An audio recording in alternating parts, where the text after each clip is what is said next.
સુરતમાં આરટીઓ ઈ ચલણની APK file મોકલી mobile phone hack કરી ઓનલાઈન રૂપિયા પડાવનાર જામતાર ગેંગના 3ને સુરતથી સાયબર ક્રાઇમે ઝડપી પાડ્યા છે. સુરતના યુવાનના મોબાઈલ ફોનના વોટ્સએપ એપ પર ડિજિટલ આરટીઓ ઈ ચલણની એપીકે ફાઇલ મોકલી તેનાથી યુવાનનો ફોન હેક કરી મોબાઈલમાંથી ઓનલાઈન રૂપિયા ટ્રાન્સફર કરાયા હોય જે મામલે નોંધાયેલી ફરિયાદને લઈ અગાઉ સાયબર ક્રાઇમની ટીમે કેટલાક આરોપીઓને પકડી પાડ્યા બાદ આ ટોળકીને 3 આરોપીઓ અશ્વિન નરસિંહ નાનજી ગાંગાણી, અભિષેક અશોક કુમાર, જગજીવન દાસ સુથાર અને ગૌરવ ભરત માલવ્યાને સુરતથી ઝડપી પાડ્યા હતા. જામતારા ગેંગ માટે ગેંગ એકાઉન્ટ અને ક્રેડિટ કાર્ડનું આ ઠગો દ્વારા મેનેજમેન્ટ કરી અપાતું હોવાનું સામે આવ્યું છે.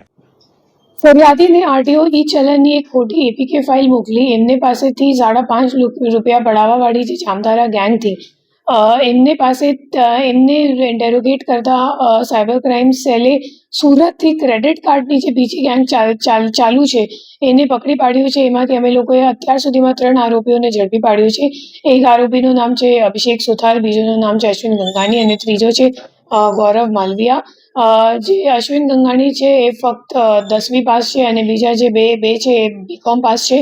એ લોકોનું કામ હતું જે જામતારાવાળી ગેંગ છે એમને એ લોકો ક્રેડિટ કાર્ડ મોકલતા હતા તમામના અને ક્રેડિટ કાર્ડ મોકલીને એમાં જે બેનિફિશિયરીઝ છે એમના જે ક્રેડિટ કાર્ડનું બિલ હતું એ પેમેન્ટ કરાવતા હતા અને પેમેન્ટ કરાવીને પછી જ્યારે સાયકલ એક્સટેન્ડ થઈ જતું હતું તો અલગ અલગ પીઓએસ મશીનમાં સ્વાઇપ કરાવીને એમને રોકડમાં કન્વર્ટ કરતા હતા અને રોકડમાં કન્વર્ટ કરીને જામતારા ગેંગને 10% કમિશન માટે કાપીને સીડીએમ મશીન મારફતે જામતારા ગેંગના અકાઉન્ટમાં ડિપોઝિટ કરતા હતા.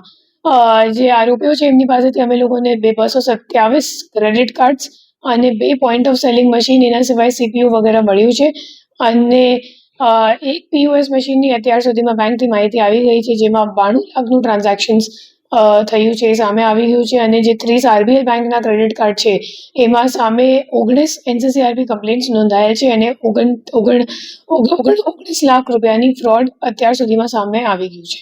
જી મેડમ, આ લોકો ક્રેડિટ કાર્ડ ક્યાંથી કલેક્ટ કરતા હતા, કેવી રીતે?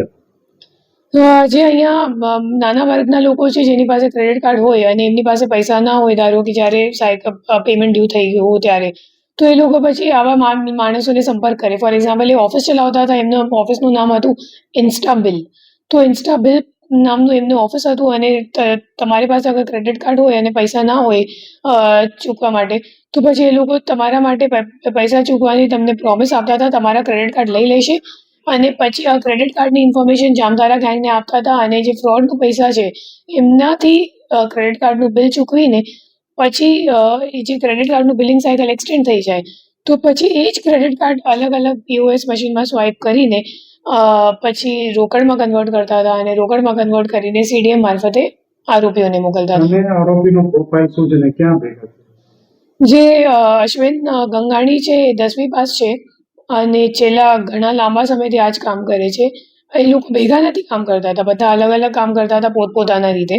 પછી ગૌરવ માલવિયા અભિષેક સુથારના અસિસ્ટન્સમાં હતો અને એ લોકો બંને જાન પહેચાન ઓળખતા માણસો જે છે એમની પાસેથી ક્રેડિટ કાર્ડ લઈ લેતા હતા અને પછી પેમેન્ટ કરાવી લેતા હતા અને જે વિડ્રોવલનું કામ હતું એ ગૌરવ માલવિયા કરતો હતો. જી મેડમ, આ લોકો જે પેમેન્ટ પડાવી લેતા હતા એ કેવી રીતે પડાવતા હતા અને કેવી રીતના જે ભોગ બનનારને તેમાં લેતા હતા? એપીકે ફાઇલ મોકલીને એમને પાસેથી પૈસા પડાવતા હતા. જેમ કે તમારો એપીકે ફાઇલ તમે મોકલો અને ઇન્સ્ટોલ કરી દો, પછી તમારો ફોન હેક થઈ જશે અને પછી તમારો જે બેંક ખાતું છે, પાસવર્ડ છે, પિન છે, બધું એમને મળી જાય અને આ બધું જામતારા ગેંગ કરતી હતી. પછી જામતારા ગેંગ ફોન હેક કરીને જ્યારે પૈસા ખાલી કરી નાખતી હતી ત્યારે આ પૈસા એ લોકો ક્રેડિટ કાર્ડમાં બિલ પેમેન્ટમાં વાપરતા હતા અને ક્રેડિટ કાર્ડ સપ્લાય કરવાની કામ આપણી સુરતની ગેંગ કરતી હતી. એના ઉપર અત્યાર સુધીમાં એનસીસીઆરપી કમ્પ્લેન્ટ્સ અમે લોકોને મળ્યું છે 19 જેટલા એનસીસીઆરપી કમ્પ્લેન્ટ્સ, પણ હાલ માહિતી અપડેટ નહીં થઈ. બેંકથી માહિતી આપવામાં બાકી છે.